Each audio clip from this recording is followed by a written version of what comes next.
turi mu gihe abantu benshi bari excited biteguye kwizihiza umunsi mukuru wa Easter, abandi bita Pasika, abana mu madini yiyita ya gikristo, ayo madini ayobowe na Roma. Ahangaha ndavuga Kiliziya Gatolika y'i Roma, za ADEPR, za Anglikani, za Methodiste n'ayandi menshi nagiye ndondora. Aya ni amadini avuga yuko abari kwizihiza urupfu n'izuka ry'umwana w'Imana Kristo Yezu, abandi bita Yesu cyangwa Yeshua. Ariko se mu by'ukuri iyi niyo Pasika cyangwa ni ibindi? Mu by'ukuri rero ni uko iyi minsi mikuru izatangira ejo kugeza ku cyumweru atari iminsi mikuru yo kwizihiza umwana w'Imana Kristo Yeshua wabyawe na Mariya, wavukiye i Nazareti muri Isirayeli, ahubwo ni ukwizihiza izuba, ikigirwamana cy'izuba cyo mu Baromani. Ahangaha baba bizihiza uburyo izuba riba ryatanze umucyo, bagahinga bakeza.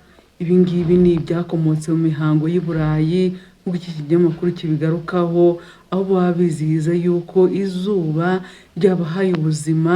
Ari nayo mpamvu usanga i Burayi babyizihiza bafite amagi, bafite udukwavu n'ibindi bijyanye nabyo. Ni ibintu baba bizihiza ibigirwamana byo muri spring. Rero abanyaburayi aribo Baromani bayoboye isi y'abigomeke bafashe urupfu rw'umwana w'Imana n'izuka rye babivanga n'iyi mihango yabo ya gipagani. Ariko ibyo ni ibintu Imana itishimira. Imana ntabwo yifuza yuko iminsi yayivangwa n'iminsi ya gipagani. Ni ukuvuga ngo abizihiza Pasika y'ukuri batangiye kuyizihiza tariki 12 bakazayisoza tariki 20 nk'uko Imana yabibabwirije. Ariko abandi bizihiza iyi minsi mikuru ijyanye n'izuba, iminsi mikuru bagenera icyumweru gikurikira spring equinox. Spring equinox ni igihe izuba riba riteganye n'isi, noneho icyumweru gikurikiyeho bakakigenera iyo Easter. Ni ibintu bibabaje cyane kuba abantu bakwimura Imana bakimika ibigirwamana, ariko isi ya none niko imeze. Ikindi kintu ngendeberaho yuko atari ukwizihiza Kristo, ni uko Kristo yavuze yuko azapfa akamara iminsi 3 mu mva, amajoro 3 n'amanywa 3. Ariko iyo ubaza ugahera ku wa gatanu ukageza ku cyumweru mu gitondo, nk'uko ejo bazavuga ngo ni munsi ku wa gatanu mutagatifu, ku cyumweru mu gitondo bavuge ngo Yezu yazutse.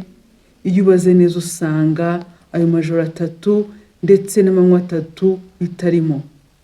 Icyo nicyo kinyoma wagakwiye gushingiraho ubona yuko bababeshya. Maze imyaka 2 ntizihiza iyi Easter, nawe ndagushishikariza kurekeraho kuyizihiza ukajya wizihiza Pasika y'ukuri. Amatariki yayo abagendanye n'igihe Imana yabwiriye abanya-Isirayeli kuzajya bizihiza uburyo yabavanye mu bucakara muri Egiputa. Nuzagera kuri internet ukareba ngo Passover y'uyu mwaka izaba ryari, uzajya ubibona. Nunandika ngo Easter izaba ryari, nabyo uzajya ubibona. Wowe urajya wizihiza Passover, niyo Pasika y'ukuri. Uyu mwaka nk'uko nabibabwiye yahereye tariki 12 izuba rirenze mu saa 12, izarangira ku cyumweru, kuko Imana yabategetse ko bazajya bamara iminsi 7 barya imigati idasembuye. Imigati idasembuye rero ikaba ari imigati isobanura ubuzima butarimo icyaha. Iyo migati idasembuye, imigati bitarimo umusemburo. Abandi bigishwa rero ba Kristo nabo bizihizaga iyi Pasika mu bihe bya kera.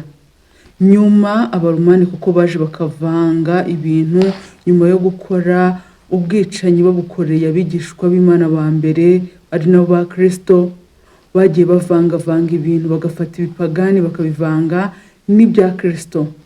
Ariko ibyo ngibyo babikoze bazabihanirwa, kandi n'ababakurikiye nabo bazabihanirwa.